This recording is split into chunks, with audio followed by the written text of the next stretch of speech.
The muddy water hit Opal like a breaking wave, drenching her from head to toe in a single calculated moment. The cream-colored dress, the one she'd chosen specifically for its elegance, its understated grace, was ruined instantly, transformed into a canvas of brown splatters and soaking fabric that clung to her skin. Her phone slipped from her fingers, hitting the wet pavement with a crack that echoed the breaking of something else entirely. The white SUV didn't just hit the puddle, it aimed for it. Opal had seen the vehicle approaching, watched as it slowed slightly, not to avoid the trench of rainwater pooled along Savannah's historic district curb, but to position itself perfectly. The driver's side window descended with mechanical precision. Inside, a man in an expensive silk tie smirked at her through the glass, his eyes meeting hers for one deliberate second before his foot slammed the accelerator. The laugh came next. High-pitched, shrill, deliberately cruel.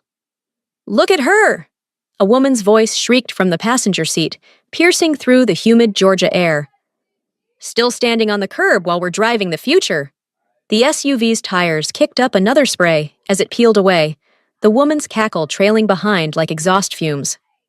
Opal stood frozen, muddy water dripping from her hair, her chin, the hem of her dress. Around her, pedestrians stopped and stared.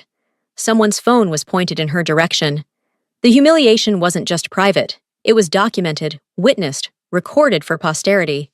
But Opal didn't cry. She didn't scream. She didn't collapse. Her body trembled, not from the cold water soaking through to her skin, but from something else entirely. Something that looked like fury compressed into absolute stillness. Her hands, which had instinctively reached for balance, slowly lowered to her sides. Her breathing steadied, and in the rear-view mirror of that disappearing SUV, the man who had just destroyed her dress caught one final glimpse of her face. He saw shock. He missed the calculation. They had no idea that the woman they'd just humiliated was Opal Kwan, primary shareholder of Black Crane Logistics, the $50 million partnership Marlon Vance had been desperately chasing for 8 months, the only lifeline standing between his company, Vance Global, and complete bankruptcy. What would Marlon's face reveal when he discovered the truth? Would Opal show mercy to the man who had abandoned her with nothing? What would you do? Before we dive deeper into this story of calculated revenge, hit that subscribe button and tell us in the comments where you're watching from. Are you Team Opal, or do you think she should show mercy? Drop your location and your thoughts below. We read every single comment. And if you don't subscribe, tell us why. We genuinely want to know what would make these stories even better for you. The man driving that SUV was Marlon Vance. 3 years ago, he had been Opal's husband. Not a good husband. Not even an adequate one.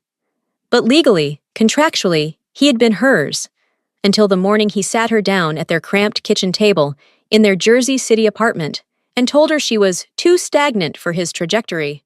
"I'm going places, Opal," he'd said, his voice clinical, detached, like he was firing an underperforming employee rather than ending a marriage. "You're comfortable, complacent. I need someone who matches my ambition." He'd left her with the lease she couldn't afford, the credit card debt he'd racked up building his network, the car payment on a vehicle he took with him.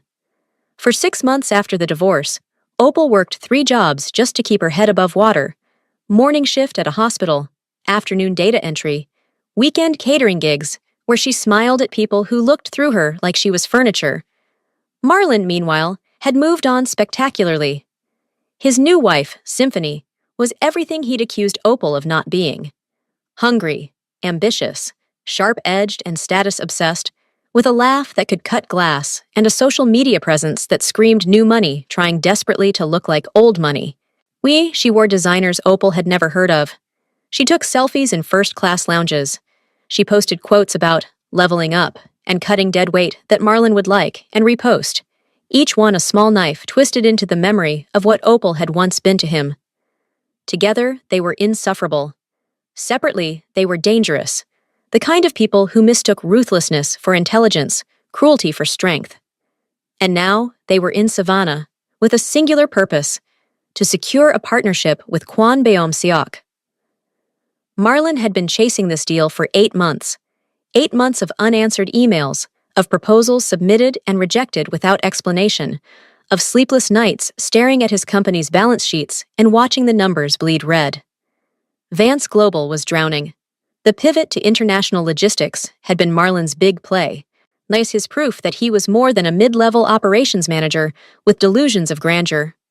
But the pivot required infrastructure he didn't have, contacts he hadn't earned, and most critically, access to ports along the eastern seaboard that were controlled, quietly, absolutely, by Black Crane Logistics. On paper, Black Crane was a shipping company. Legitimate, profitable, boring even in its corporate filings and quarterly reports. In reality, Black Crane was an empire, and its emperor was Kwon Byung-seok, a man the underworld called the Iron Tiger. Korean-born, Atlanta-raised, Seoul-educated, Byung-seok had built his reputation on two principles: absolute loyalty to those who earned it, and absolute destruction for those who betrayed it. He didn't make threats. He didn't need to. When Byung-seok decided you were a problem, you simply stopped being relevant. Marlin knew none of this, of course. He knew Byung-seok was powerful, that securing this partnership would save Vance Global, that this was his last chance before the creditors came calling. What Marlin didn't know, what he couldn't have known, was that every proposal he'd submitted, every carefully crafted pitch deck, every financial projection, had landed on the desk of the company's primary shareholder, a woman named Opal Kwon, his ex-wife, the woman he'd just drenched in mud. Back on that savannah curb, Opal bent slowly to retrieve her shattered phone. The screen was spiderwebbed with cracks, but it still worked. She pulled up a contact, no name, just a series of numbers, and typed a message with deliberate precision. "He's here, just like you said he'd be. And he still doesn't recognize me." The response came in seconds. "Good. I'll see you at the gala. Wear the obsidian." Opal looked down at her ruined dress, at the mud still dripping onto the historic Savannah sidewalk, at the strangers still staring with a mixture of pity and schadenfreude. She felt the weight of her wedding ring, not the cheap band Marlin had given her, but the platinum one with the black diamond that currently sat in a vault, the one that represented a marriage built not on desperation, but on mutual salvation. 2 years ago, in an Atlanta hospital, Opal had been working a night shift when they brought in a man with 3 gunshot wounds. No ID, no insurance information, just blood, so much blood, and eyes that stayed conscious through agony that should have rendered him comatose. "So don't call the police," he'd whispered in Korean, a language Opal spoke fluently but rarely used. "Please." She should have called them anyway, should have followed protocol. But something in his face, not fear but calculation, the same expression she'd worn when Marlin had left her with nothing, made her pause. Opal had stitched him up in a supply closet, using skills she'd learned growing up in a family of doctors, skills that had atrophied during her marriage to a man who thought her nursing degree was cute, but not particularly useful. She'd kept him hidden for 3 days, sneaking him food, changing his bandages, watching him heal with a resilience that seemed almost supernatural. When he was strong enough to leave, he'd pressed a business card into her hand. Black Crane Logistics. No name, just a phone number. "If you ever need anything," he'd said, "call this number. You saved my life. That is a debt that cannot be repaid, only honored." 6 months later, when Opal's landlord had started eviction proceedings, when the debt collectors were calling hourly, when she'd stood on the edge of giving up entirely, she'd called that number. The man who answered was Kwon Byung-seok, and he'd asked her one question: "What do you need?" What Opal had needed was a job. What she'd gotten was an empire. Byung-seok had hired her as a consultant, a deliberately vague title that allowed her access to everything. He'd taught her the business, introduced her to the network, shown her how power actually worked when you stopped apologizing for wanting it. And somewhere in those late nights, reviewing shipping manifests, and early mornings walking Savannah's ports, where something had shifted between them, he'd proposed on a rooftop in Seoul, with the city lights spread below them like scattered diamonds. "I don't believe in love at first sight," he'd said, his English careful, accented. "But I believe in recognition. I recognized you the moment you chose to save me instead of following rules. Marry me not because you love me yet, but because you respect what we could build together. Opal had said yes, not because she loved him, not yet, though that would come, but because Kwan Byung-seok was the first person who had ever looked at her and seen potential instead of convenience. Now, standing on a savannah curb in a ruined dress, Opal allowed herself a small, dark smile. Marlon was in town for a gala, a networking event where the city's elite gathered to see and be seen, where deals were made over whiskey and influence traded like currency, an event hosted by Black Crane Logistics, an event where Marlon would finally meet the elusive Kwan Byung-seok, the man whose partnership could save his failing company. An event where Opal would be standing beside her husband, wearing obsidian silk and carrying the quiet authority of someone who had earned every ounce of her power. Marlon had splashed her with mud, laughed at her humiliation, driven away, convinced he'd won some final, petty victory over the woman he'd discarded. What he didn't know, what he couldn't imagine, was that he'd just committed an act of public cruelty against the one person who held his entire future in her hands. And Opal Kwan had an excellent memory. She glanced at her watch. 2 hours until the gala. Enough time to go home, shower, she'd transform. Enough time for Marlon to arrive at the Hyatt Regency Ballroom, confident and ignorant, searching for the man who could save him. Enough time for the Iron Tiger to ask his wife a single question. Who did it? And enough time for Opal to point across a crowded room and say, with perfect calm, him. 2 hours later, the Hyatt Regency Ballroom had been transformed into a temple of wealth and power.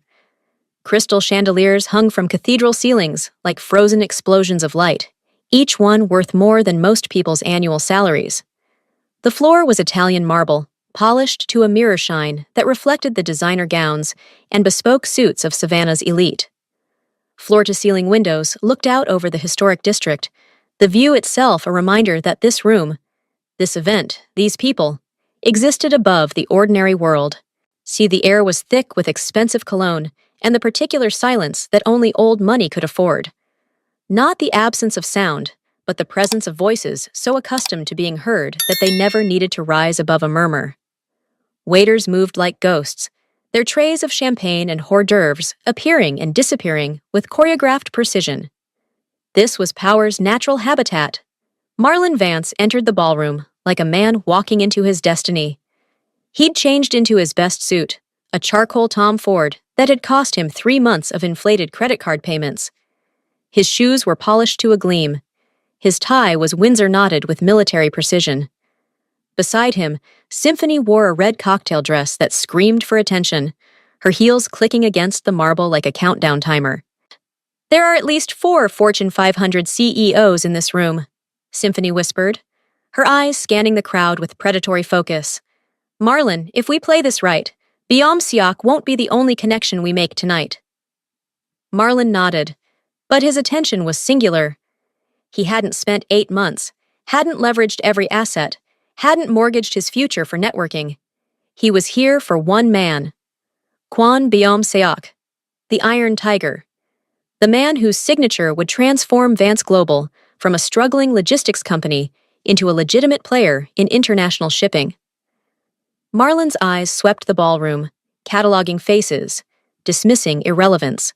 A city councilman, a real estate developer, a federal judge. Important people, certainly, but not his people. Not tonight. And then he saw him. At the far end of the ballroom, Len, standing near the windows like he owned not just the room, but the view itself, was a man whose presence seemed to pull the oxygen from the air. Kwan Byung-seok wore a midnight blue suit that probably cost more than Marlon's car, the car he'd bought to look successful, to project the image of a man who belonged in rooms like this. The suit was cut with such precision that it seemed architectural, designed to make its wearer look not just wealthy, but inevitable. His face was an unreadable mask of stoicism, his posture military straight, his hands clasped loosely in front of him. But it was his eyes that truly commanded. Dark, calculating, completely devoid of the false warmth that most powerful people deployed like a social lubricant. When Byung-seok looked at someone, you got the sense he was seeing not who you pretended to be, but who you actually were, stripped of pretense, evaluated with surgical precision, and either accepted or dismissed in the span of a heartbeat. Around him stood 4 men in identical black suits, their earpieces barely visible, their stance textbook security detail. They weren't looking at the crowd with the bored surveillance of typical bodyguards. They were watching like men who expected violence and were prepared to deliver it. "That's him," Marlon breathed, his pulse quickening. Symphony grabbed his arm. "Remember what we practiced. Confidence, authority. You're not asking for a favor. You're offering an opportunity." Marlon nodded, rolling his shoulders back, lifting his chin. He'd rehearsed this moment 100 times. The approach, the handshake, the opening line that would establish him as a peer rather than a supplicant. But he moved through the crowd with practiced ease, his smile calibrated to project friendly professionalism. As he walked, he passed a waiter, young, probably college-aged, struggling slightly with a tray of champagne flutes. "Watch it!" Marlon snapped as the waiter nearly brushed his shoulder. He didn't break stride, didn't acknowledge the kid's mumbled apology. In his peripheral vision, he caught Symphony's approving nod. "Good. Can't show weakness. Can't let anyone think you're the kind of man who apologizes to the help." They crossed the ballroom, and with each step, Marlon felt his confidence building. He'd earned this moment. 8 months of persistence, of refining his pitch, of positioning Vance Global as the scrappy underdog with unlimited potential. He was wearing the right suit, saying the right things, projecting the right energy. He was ready. Marlon stopped 3 feet from Kwan Beom Siok, his hand already extending, his smile already deployed. "Mr. Kwan," he said, his voice pitched to carry authority without arrogance. "A pleasure to finally meet you in person. I'm Marlon Vance, CEO of Vance Global. We spoke via—" Beom Siok didn't take his hand. He didn't even look at Marlon's face. His attention was fixed somewhere past Marlon's shoulder, toward the grand entrance of the ballroom. His expression, already unreadable, somehow became more so, as if he'd pulled a curtain across something that had been barely visible to begin with. Marlon's hand hung in the air, his smile starting to falter. Symphony shifted beside him, her own confidence wavering like a candle flame in a draft. "Mr. Kwan?" Marlon tried again, his voice climbing half an octave despite his best efforts. "So, I know you're a busy man, but I was hoping we could—" "You are late," Beom-Siok said. His voice was a low, melodic rumble that seemed to vibrate in Marlon's chest. It wasn't loud, but it carried the weight of absolute authority, the kind of voice that didn't need volume because it had never been ignored. But Beom-Siok wasn't talking to Marlon.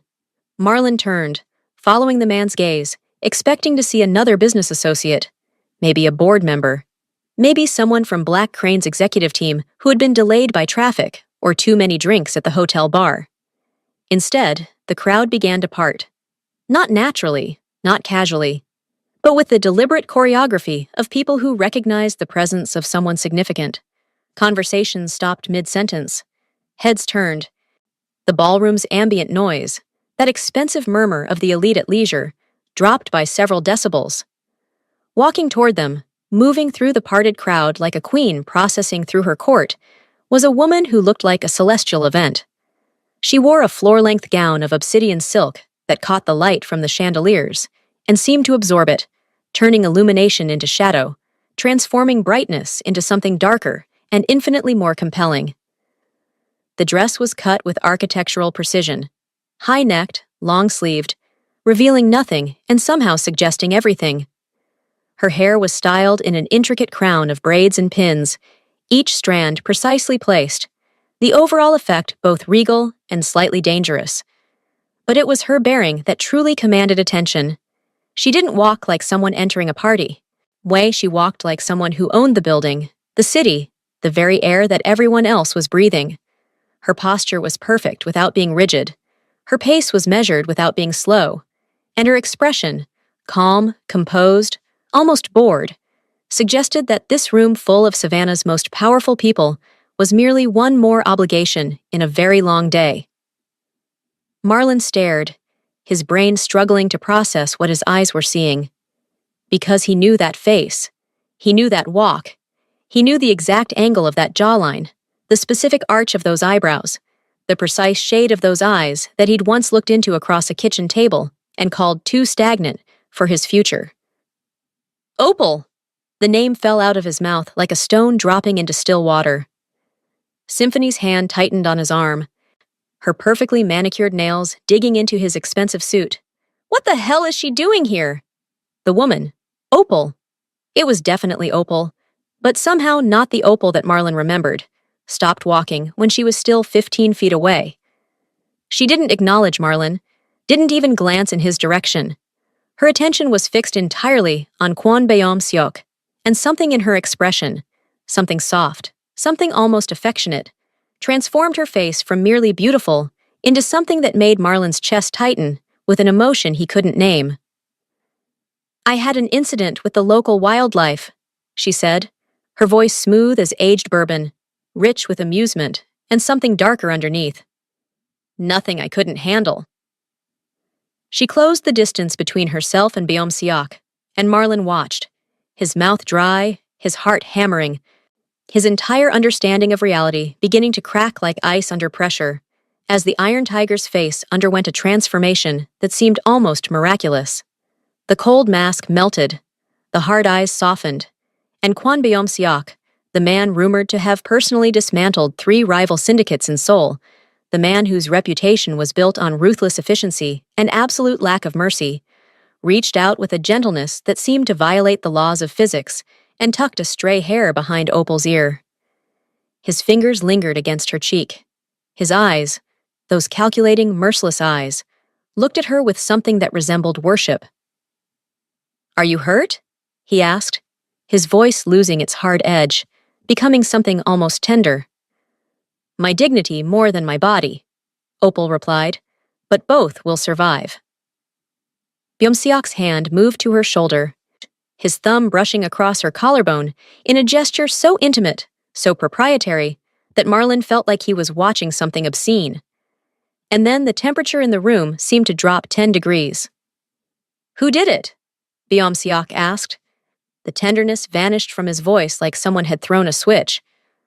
What replaced it was something cold and sharp and absolutely terrifying, a promise of violence wrapped in professional courtesy, a threat that didn't need to be explicit because everyone in that ballroom, from the waiters to the CEOs, could feel it pressing down like atmospheric pressure before a storm. Opal's eyes finally moved from her companion's face. They landed on Marlon. She didn't look angry. She didn't look hurt. She looked like a scientist observing an insect under glass, interested in a detached, clinical way, like curious about what would happen when certain stimuli were applied. A man in a white SUV, she said, her voice carrying across the now silent ballroom. He seemed to be in quite a hurry, didn't even slow down when he saw the puddle. She paused, and something that might have been a smile flickered across her lips. Actually, I believe he's standing right here. If you're loving this moment of justice, smash that subscribe button. My Afro-Korean Boss Stories brings you the most satisfying revenge tales every single week. Don't miss what happens next. Hit subscribe now. And if you're not subscribing, drop a comment telling us why. We genuinely want to make these stories perfect for you. Symphony gasped, an actual theatrical gasp that would have been funny under different circumstances. Her face drained of color, transitioning from its carefully contoured glow to a sickly shade of gray that no amount of expensive foundation could hide.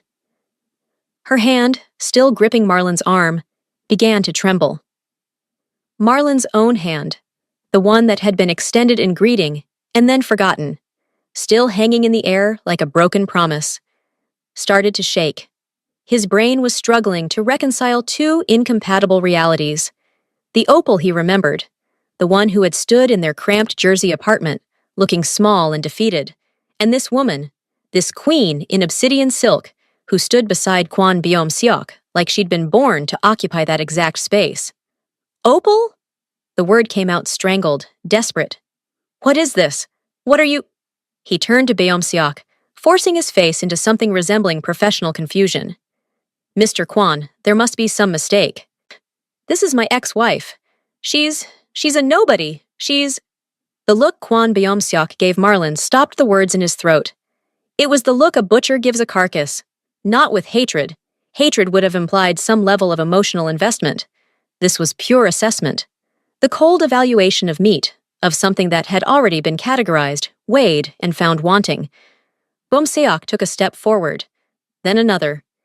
His security detail moved with him, a synchronized shadow that made the already considerable space around them expand further as other guests instinctively backed away. He stopped when he was inches from Marlon's face, close enough that Marlon could smell his cologne, something expensive and vaguely threatening, close enough that Marlon had to fight every instinct to step back, to run, to escape the gravitational pull of this man's presence. To you, Byom-seok said, his voice quiet, but carrying to every corner of the now silent ballroom. She was a wife you discarded, a woman you deemed insufficient for your trajectory. The word dripped with contempt. To me, she is the woman who saved my life when I was wounded in a hit in Atlanta 2 years ago. The woman who risked her career, her safety, her freedom to stitch my wounds in a hospital supply closet when calling the police would have been easier, safer, the professional thing to do. He paused, letting each word land like a hammer blow.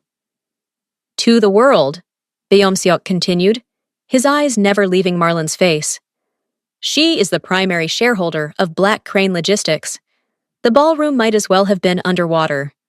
Marlon couldn't hear anything except his own heartbeat thundering in his ears. His vision tunneled. His lungs forgot how to process air. Primary shareholder? The words came out as a whisper, as if speaking them any louder would make them more real. I don't own the company, Marlon, Byom-seok said, and now he did step back, just far enough to make Marlon feel both relief and exposure. I manage it, for my wife.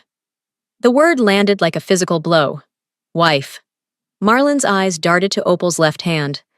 There, on her ring finger, sat a platinum band with a black diamond that probably cost more than every piece of jewelry he'd ever bought for her, for anyone, combined. How had he not seen it before? How had he looked at this woman and not recognized? You wanted a partnership, Byom-seok continued, his voice taking on an almost conversational tone that was somehow more terrifying than the cold fury. You've been sending proposals to Black Crane for 6 months, 23 proposals to be exact, each one more desperate than the last, each one promising us access to markets you don't control, relationships you don't have, capabilities you can't deliver. Marlon's knees threatened to give out. I didn't know she was reviewing them? Opal's voice cut through his stammering. She stepped forward, moving to stand beside her husband, her posture mirroring his, united, unified, unbreakable. Every single one of them landed on my desk, Marlon, the primary shareholder's desk, and I rejected every single one.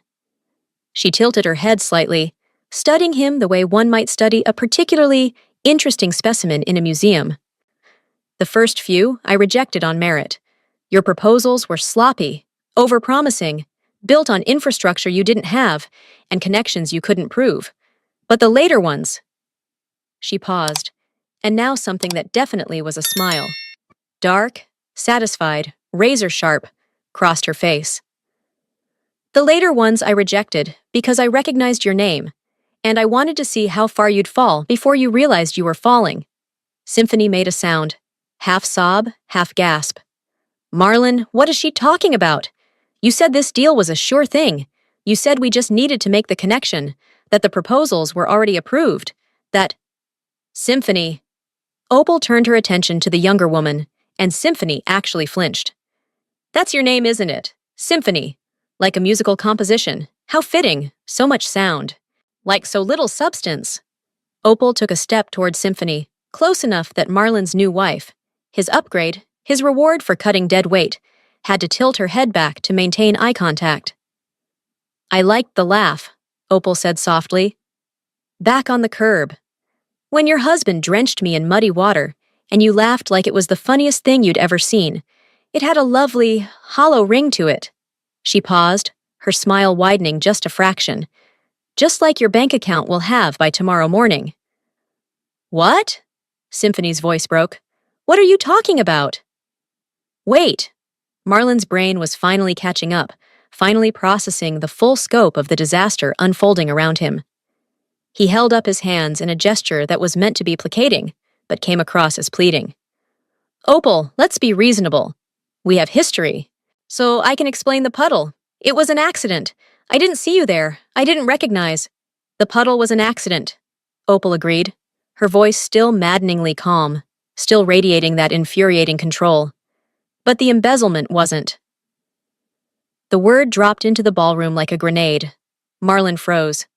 Actually froze, every muscle in his body locking simultaneously, his face going slack, with an expression that cycled rapidly through confusion, denial, and then, as the implications crystallized, pure, primal terror.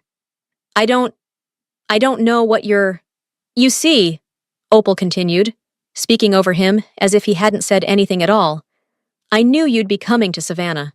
I knew you'd be desperate enough to make one final push for this partnership. And I know you, Marlon. I was married to you for 3 years. So I know exactly the kind of man you are when you're desperate. She glanced at her husband. Byung-seok nodded once, a minimal gesture, and one of his security detail, a man who looked like he could break concrete with his forehead, stepped forward and produced a sleek silver tablet. The screen lit up, bright in the ballroom's carefully calibrated lighting. So I had my husband's associates look into Vance Global, Opal said, taking the tablet and turning it so Marlon could see. Really look into it, the kind of deep forensic analysis that proper due diligence requires. We found some interesting things.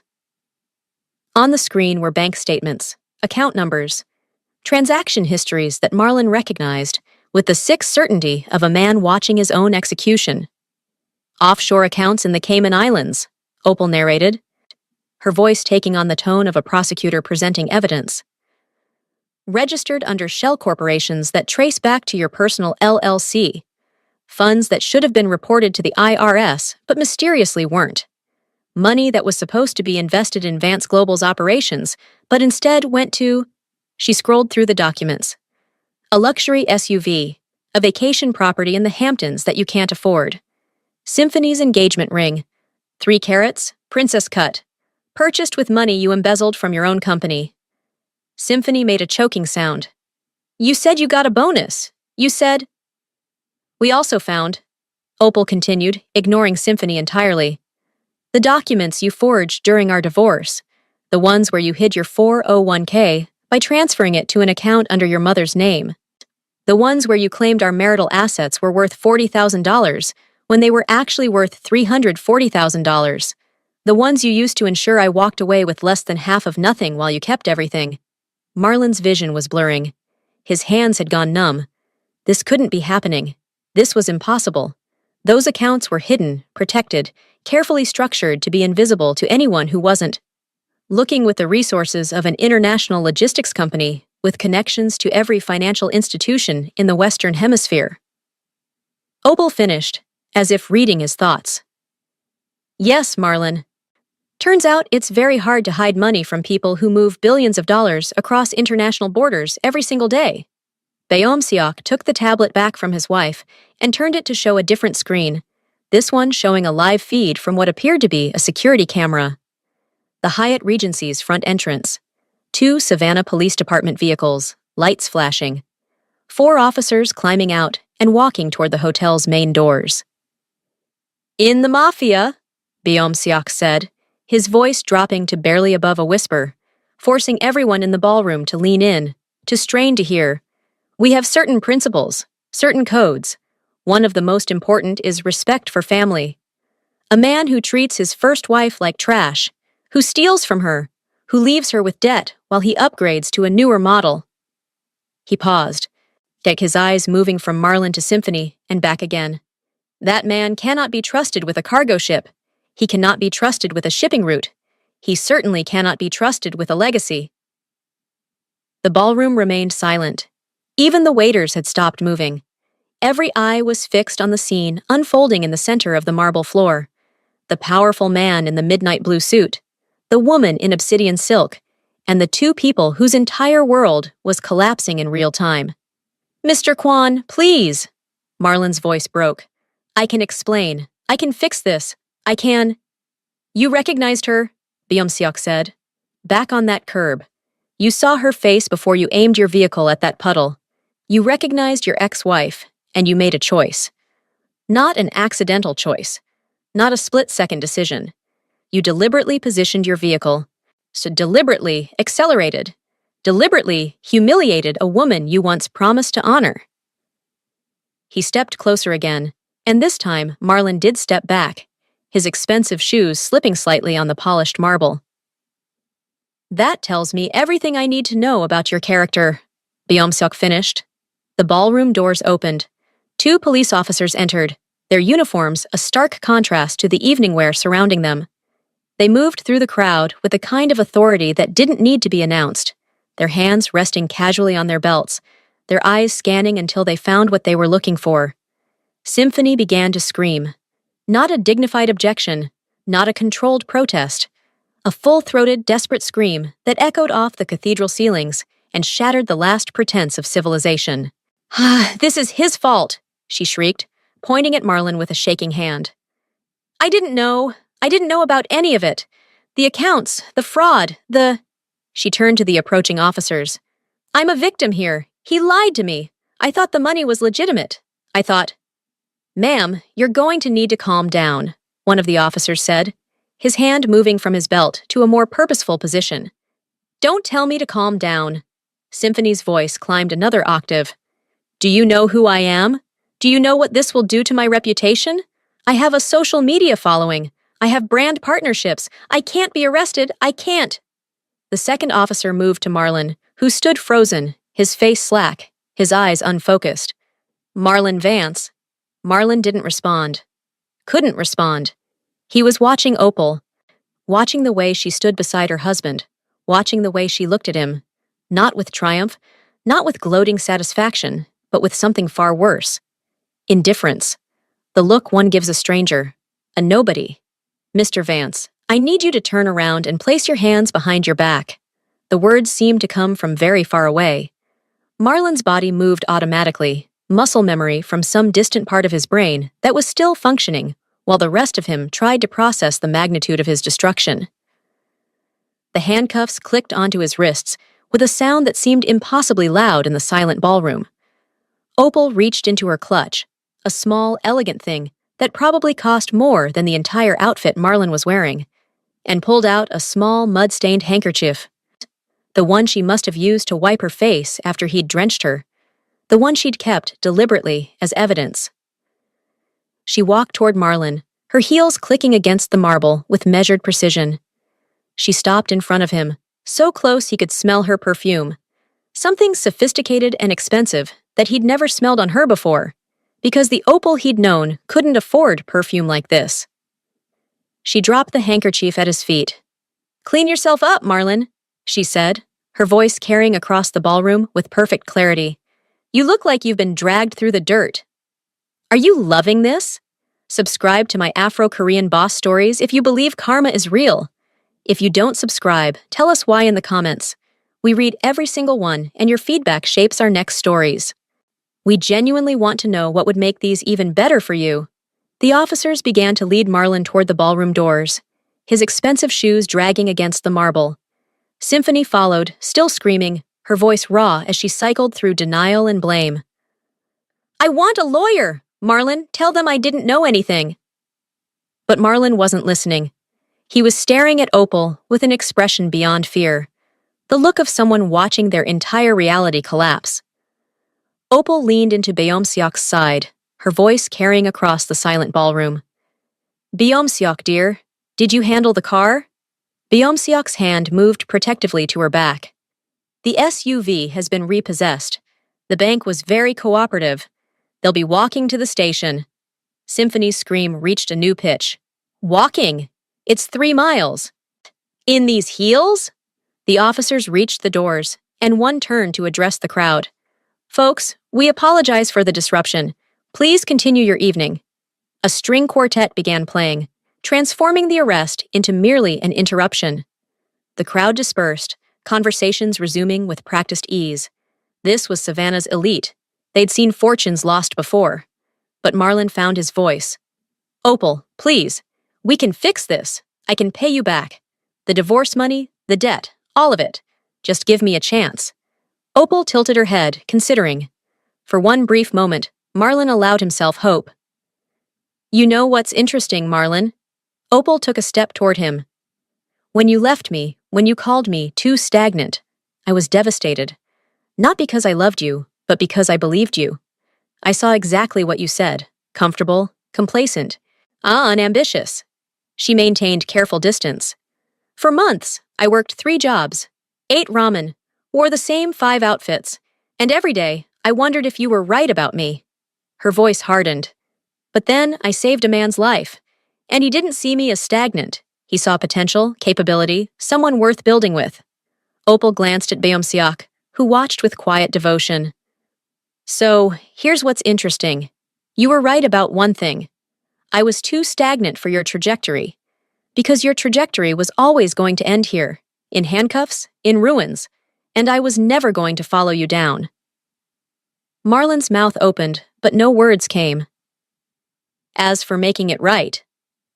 Opal's voice dropped. Marlon, you can't.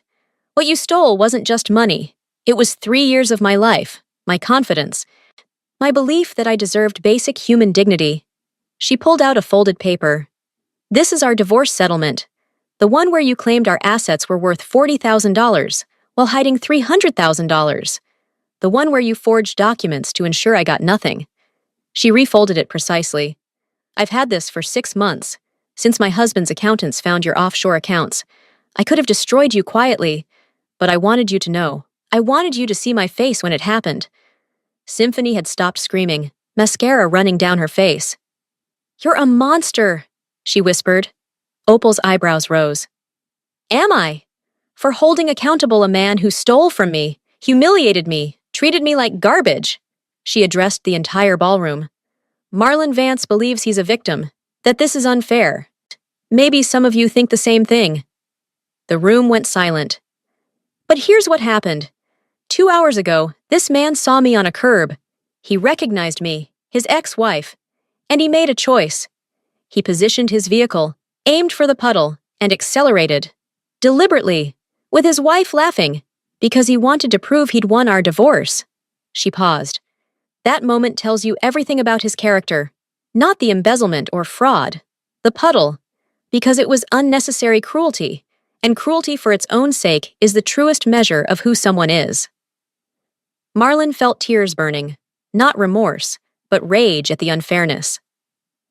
The numbers don't lie, Mr. Vance, Beomsiak said. Your company is $2.3 million in debt. 14 employees will lose jobs when Vance Global files for bankruptcy next week. Vendors won't be paid. Clients won't receive shipments. He stepped forward. All of that was already happening. You were failing. The partnership wasn't an opportunity. It was a Hail Mary from a drowning man. And you were never going to get it. His eyes narrowed. But you could have failed with dignity. Instead, you chose to steal, to lie, to humiliate. Now you won't just lose your company. You'll lose your freedom, your reputation, your future. The officers moved again, pulling them toward the doors. As the doors opened, revealing the lobby and waiting police cars, Opal called out, Oh, and Marlon, the lawyer you'll need? His retainer is $50,000. I checked. Thought you should know. The doors closed, muffling Symphony's sobs. The ballroom felt different after the doors closed. The energy had shifted, charged like static before a storm. Opal stood holding Beomsiak's hand, her heart racing despite her apparent calm. The adrenaline was ebbing, leaving exhaustion mixed with vindication. Are you all right? Beomsiak asked quietly. I'm all right, Opal said, surprised it was true. I just feel tired. Justice is exhausting, Beomsiak said. You did well. We should leave, Opal said, glancing at faces still watching them with new understanding of who she was. Beomsiak nodded, steering her toward a side exit. They were 10 feet away when a man in a gray suit stepped from behind a column. He was utterly forgettable, average height, unremarkable features. But he held something that made Beomsiak go rigid. A red envelope. Pressed into the wax seal was a golden crane with its throat slit. The man held it toward Opal. Mrs. Kwan. I was asked to deliver this personally. Beomsiak's grip tightened painfully. Don't, Opal, don't take it. But the man was still holding it out, and Opal knew refusing wasn't an option. She took the envelope. The man nodded and disappeared into the crowd. Her hands shook as she examined the seal. What is this? Open it, Beomsiak said, though his voice suggested he didn't want her to. Opal broke the seal. Inside was a single paper with Korean calligraphy, precise, formal, the kind that spoke of old power and old grudges. She read it once, twice, 3 times. He's back, Opal whispered. Beomsiak read it, his face going pale. We leave for Seoul tonight. Around them, the gala continued. People drank champagne, made deals, laughed. The quartet played Mozart. A waiter offered hors d'oeuvres, oblivious to the catastrophe unfolding. Said Opal looked at the golden crane with its elegant, fatal wound. The triumph of destroying Marlin evaporated. Who is he? Opal asked. Beomsiak's grip was desperate now. I'll explain on the plane, but Opal, everything we've built, he can take it all. They moved toward the exit, Beomsiak already on his phone, speaking rapid Korean. His security detail had multiplied. 8 men now instead of 4. As they reached the doors, Opal glanced back at where Marlin had stood in handcuffs. It all felt very far away now. Very small. Whatever waited in Seoul made Marlin Vance look like exactly what he was. A petty con artist who got caught. The doors closed behind them. The last thing Opal heard was the quartet transitioning into something minor key, almost like a funeral march. In this story, you learned that cruelty always leaves evidence. And the people you humiliate today may hold your future in their hands tomorrow. What would you do if you were Opal? Tell us in the comments. Subscribe to my Afro-Korean boss stories, right, Toady? If you don't subscribe, tell us why in the comments. See you in the next story.